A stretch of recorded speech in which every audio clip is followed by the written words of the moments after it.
Ano ba nangyari? Ano, parang pagkakon, parang nagkikis-kisan ganun.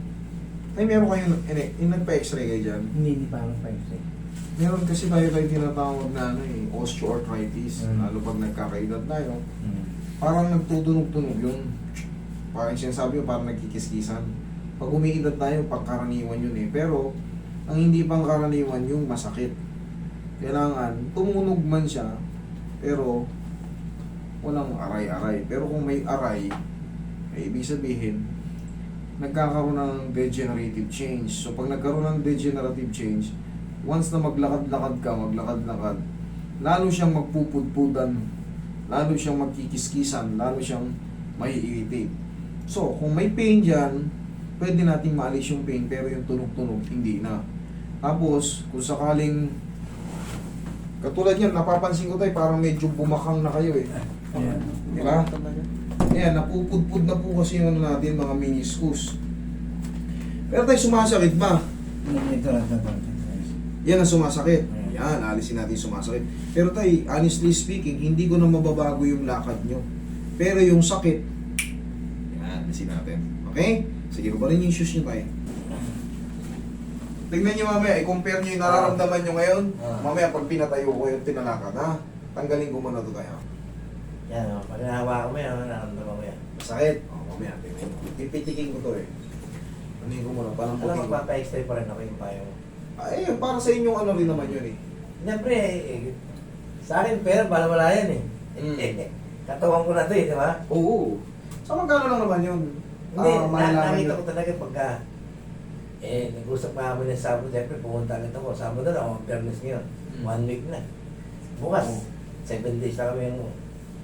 Hindi ka conscious, malayo rin sa lugar eh. Mm. Nakita lang kami sa Marilao. Magkasindaran kami. O buti. Siguro nakikita ka niya ang pipilay-pilay. Ganun. Kaya sinabi, uy, sir, may kakilala akong manghihilot doon sa bandang Caloocan. Kaya pinapunta kayo. Siyempre, di ka rito. San Jose lang ako eh. O magkalapit lang tayo eh. Boundaryhan lang, tulay lang oh. Naligo-ligo pa. Maliligaw kayo pagka, siyempre, hindi kayo marunong magtanong. Pero pag narinig na yung pangalan kong banda dyan sa ano, kilalang na tayo dyan. Doon nga sa Marilao, kilala ko, dito pa kayo sa paligid ko. Relax lang tayo, ha?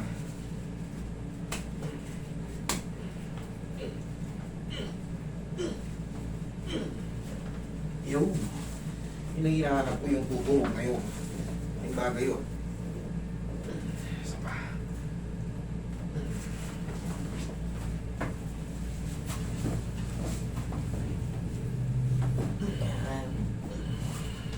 Okay, magic bowl lang ulit.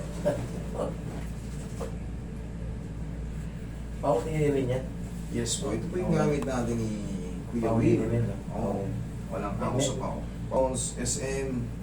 Hindi, may tindahan niya. Ayan, magtinda kayo nito. Meron ako, buti ka ako eh. O yun pala eh, magtinda kayo niya. Nakakaniwala ako sa ganito. Umaraw pa. Paano pa ni Cristo? Eh dito tayo lumaki. Tayo mga Pilipino, lumaki tayo sa hilot. Ano? Yung mga natatanda. Kaya ngayon, yung... Mas in-upgrade lang ngayon, mas in-upgrade. Naniniwala ako. Alam yung payo mo sa extra, yung pala dapat. No? Pina-extra mo. Yes po, mas maano nyo kasi rin. Parang nakikita ko kung paano. Yun! Mabivisualize nyo. Ito pala yun. Oh. Ganito na pala itsura ng tuhod ko. Kasi actually lang ka, nandito lang. Nandito lang. O tayo, tignan nyo ngayon tayo. Dinidinan ko to. May masakit pa ba? Bagyang-bagyan na. Bahagyang bagya. Okay. Sa mga hindi nakakaintindi ng Tagalog, ang bahagya, mahinang mahina. Siyempre, Tagalog tayo eh. Bulakenyo. Slight. Testing tayo. Testingin mo mga tumayo. Ipunta mo rin sa hagdan. Ayan. Ito, chinelas muna. Testing na. Yan, ayos na. Testing pa. Ayos naman eh. Yung ano, nagturo sa inyo, yun ang turo sa inyo, malamang Hindi, tsaka kahit naman ako. na pasyente ko na yun. Yun nga, magkasawa sila. Okay, May fine. kasama siya. Yun yung pinaka the best sa mga ano, word of mouth. Pag word of mouth na ano, ang lakas ng kapangyarihan. Salamat.